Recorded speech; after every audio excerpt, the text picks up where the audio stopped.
a minus b by 4 plus sin c by 2। এখন একটা ব্যাপার আছে, a plus b by 4 কিন্তু প্রমাণে আছে, তার মানে এটা রাখতে হবে, এটা রাখতে হবে, এটা সরাতে হবে।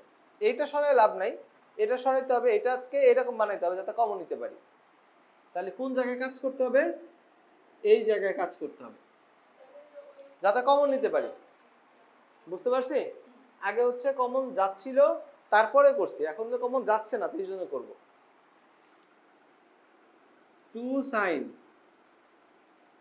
a plus b by 4 cos a minus b by 4। এখন c এর জায়গায় আমরা কি লিখতে পারি? আমাদের তো দেয়া আছে সবগুলো অঙ্কের জন্য a plus b plus c সমান পাই, তাই না? তাহলে c সমান কত? পাই মাইনাস a plus b। তার মানে c by 2 সমান কত? a plus b by 2।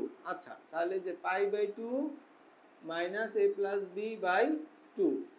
আচ্ছা,